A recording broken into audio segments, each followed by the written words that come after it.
ত্রিপুরার ধর্মনগরে যুব মোর্চা নেতা রাহুল কিশোর রায়ের আত্মহত্যার মামলায় একটি গুরুত্বপূর্ণ আইনি রায় সামনে এসেছে। উচ্চ আদালত হাইকোর্ট এই মামলায় 5 অভিযুক্তকে আগাম জামিন মঞ্জুর করেছে।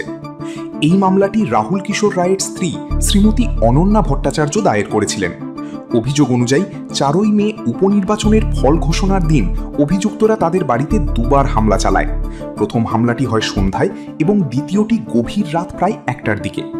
অভিযোগ করা হয়েছে যে ক্রমাগত হয়রানি ও মানসিক চাপের কারণে রাহুল কিশোর রায় আত্মহত্যা করেন। এই ঘটনার পর মোট 7 জনের বিরুদ্ধে মামলা দায়ের করা হয়েছিল।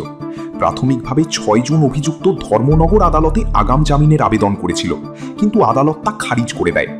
এরপর 5 অভিযুক্ত উচ্চ আদালতের দ্বারস্থ হন। ধর্মনগরের যুব মোর্চার এক নেতা, ওনার নাম হলো রাহুল কিশোর রায়। ওনার ওয়াইফ শ্রীমতী অনন্যা ভট্টাচার্য একটা মামলা করেছিলেন থানাতে।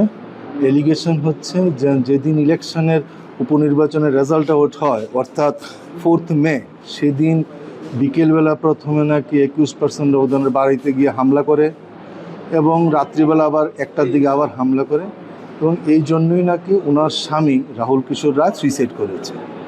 সেই সুইসাইডের মামলা 7 জনের বিরুদ্ধে লিপিবদ্ধ হয়েছিল। তখন ওনাদের মধ্যে 6 জন ধর্মনগর কোর্টে বেল পিটিশন করেছিল, অ্যান্টিসিপেটরি বেল পিটিশন, কিন্তু ধর্মনগর কোর্ট গ্রান্ট করেনি। পরবর্তী সময়ে 6 জনের মধ্যে 5 জন হাইকোর্টে জামিনের মামলা করে, অ্যান্টিসিপেটরি বেল অ্যাপ্লিকেশন। সেটার শুনানি হয়েছিল ভ্যাকেশন বেঞ্চে, সেকেন্ড ভ্যাকেশন বেঞ্চ, যেটা 11th of this month হয়েছিল। আজকে সেটার জাজমেন্ট দেয় এবং কোর্ট 5 জনকেই বেল দিয়ে দিয়েছে, অ্যান্টিসিপেটরি বেল দিয়ে দিয়েছে।